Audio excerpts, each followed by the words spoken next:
Poultry zone. दोस्तों आज हमारे फार्म में मैच का 20वां दिन है और गर्मी में जो मैंने बैठे हम उस चीज़ को देखना चाहते हैं कि वास्तविकता में ठंड में हमने देखा कि इसी फार्म किस प्रकार से वर्क करता है और गर्मी में हम ये देखना चाहते हैं कि वास्तविकता में क्योंकि ठंड में हमें इतनी आवश्यकता नहीं होती, सिर्फ हमें वेंटिलेशन की आवश्यकता होती है कि फार्म के अंदर जो गैस बन रही है बाहर निकल जाए। ये ठंड का सीन बता रहा हूँ मैं, किंतु गर्मी में कुछ अलग ही सीन होता है। हमें फार्म को ठंडा भी करना होता है और फार्म के अंदर की गैस को बाहर भी निकालना होता है। ठीक है, तो मैं पहले भी कितने बार वीडियो बना के बता चुका हूँ कि कंट्रोल पैनल पूरा सिस्टम जो है संभालता है, पूरे कार्यभार का जो दारोमदार है मेन कंट्रोल पैनल के ऊपर है। ठीक है, और यह सिस्टम काम करता है कूलिंग सिस्टम के ऊपर काम करता है कि मतलब फार्म के अंदर का तापमान बढ़े तो कंट्रोल पैनल को कार्य करना चाहिए। ठीक है, तो अभी जैसे कि 20वां दिन है, मैंने जो टेम्परेचर सेट कर रखा है 26 डिग्री।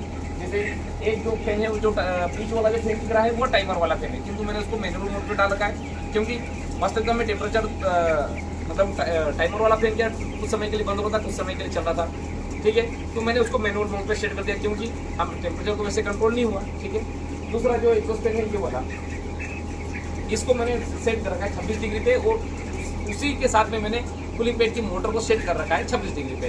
अब होता क्या है कि जैसे ही टेम्परेचर बढ़ेगा तो एग्जॉस्ट फैन चालू हो जाएगा, उसी के साथ में कूलिंग पैड की मोटर भी चालू हो जाएगी। अगर मैं कूलिंग पैड की मोटर को 27 डिग्री पे अगर सेट करूंगा तो यह एग्जॉस्ट फैन कितना भी चले फार्म के अंदर का टेम्परेचर कम नहीं होगा। अब वो क्यों कम नहीं होगा? क्योंकि वास्तविकता में कूलिंग पैड पे पानी चलना ही इसी फार्म का जो है लक्षण है। ठीक है, अगर कूलिंग पैड के ऊपर पानी नहीं चल रहा है तो आप कितने भी एग्जॉस्ट फैन चला लीजिए, आपके फार्म का तापमान कभी भी कम नहीं होगा। मतलब कि जैसे ही कूलिंग मतलब टेम्परेचर बढ़े तो कूलिंग पैड की मोटर भी चलना चाहिए और उसी के साथ में हमारा एग्जॉस्ट फैन भी चलना चाहिए, क्योंकि कूलिंग पैड की मोटर भी अगर कूलिंग पैड पे चलेगी तो भी वो फार्म को ठंडा नहीं करेगी अगर एग्जॉस्ट फैन हवा नहीं खींच रहा है। तो कुल मिला के इस प्रकार से इनकी ये प्रोग्रामिंग या फिर बॉन्डिंग हम बोल सकते हैं कि दोनों एक साथ में कार्य करते हैं। अब इन दोनों से कंट्रोल नहीं होगा तो फिर उसके बाद में तीसरा जो एग्जॉस्ट फैन है, जैसे 27.5 डिग्री 26.5 डिग्री टेम्परेचर जाएगा तो वह एग्जॉस्ट फैन भी चालू हो जाएगा। अब इनका बंद होने का सीक्वेंस कैसा है? देखिए, कूलिंग पैड का जो सीक्वेंस है वो इस प्रकार से है कि मान लीजिए मेरा कूलिंग पैड 2 मिनट में गीला हो रहा है और 3 मिनट में सूख रहा है, तो मैंने उसके अंदर भी एक टाइमर डाल दिया है कि वो 2 मिनट तक चलेगी कूलिंग पैड की मोटर और 3 मिनट बंद रहेगा। जिससे फायदा ये रहेगा कि अननेसेसरी जो कूलिंग पैड जो चलेगा, जो मोटर चलेगी, तो मेरा पानी का भी लॉस बच जाएगा और मेरा पावर का भी लॉस उसमें बच जाएगा। ये हो गया कूलिंग पैड का सीक्वेंस। ठीक है, अब जैसे ही 26.5 डिग्री से टेम्परेचर कम होगा तो वैसे ही ये एग्जॉस्ट फैन जो है एक एग्जॉस्ट फैन बंद हो जाएगा।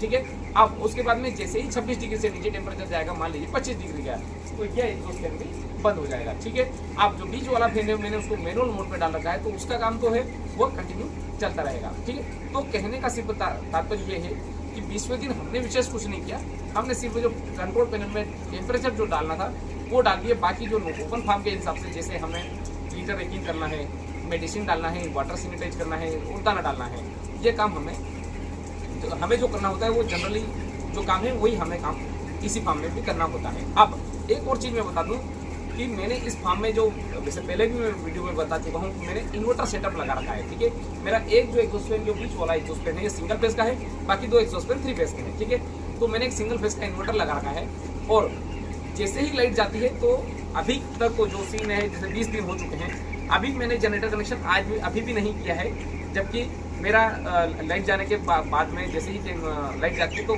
दोनों एग्जॉस्ट फैन तो बंद हो जाते हैं, किंतु मेरा इन्वर्टर वाला फैन चलते रहता है। ठीक है, अगर फार्मर भाई ये चाहते हैं कि इन्वर्टर कितनी कैपेसिटी का होना चाहिए, कितने फैन इन्वर्टर पे होना चाहिए, क्या हम हाइब्रिड इन्वर्टर लगाएं या फिर हम जो है नॉर्मल जो इन्वर्टर जो घरेलू में घर में यूज़ होते हैं वो वाले इन्वर्टर लगाएं, या फिर हम सोलर इन्वर्टर लगाएं, किस प्रकार से इन्वर्टर लगाएं, ये सभी बातों की जानकारी के लिए आप मुझे कमेंट कीजिए, मैं आपको जो सारी जानकारी दूंगा इन्वर्टर से संबंधित। मतलब कि देखो, मेरा उद्देश्य है ब्रॉयलर फार्मिंग करना, किंतु इसको कम लागत में तैयार कैसे करें और कम लागत में इसकी ऑपरेशन को कैसे करें।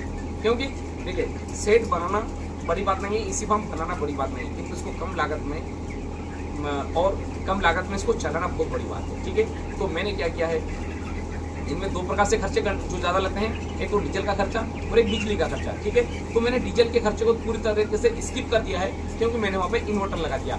अब रहा बिजली का खर्चा, अगर मैं इस पर सोलर सिस्टम अगर मैं लगा दूँ तो मैं बिजली के खर्चे को भी मिनिमाइज कर सकता हूँ। मैं स्किप तो नहीं कर सकता, जैसे जनरेटर को स्किप किया, किंतु मैं बिजली के खर्चे को स्किप नहीं कर सकता, मैं मिनिमाइज कर सकता हूँ। जहाँ पे मेरा 10,000 का बिजली बिल आएगा तो वहाँ पे मेरा बिजली बिल 4,000 का आएगा, मैं इस प्रकार से कर सकता हूँ। तो दोस्तों आपको इसी फार्म से संबंधित सारी जानकारी मिलेगी, इसी फार्म से संबंधित सारे इक्विपमेंट मिलेंगे आपको एक ही जगह पे।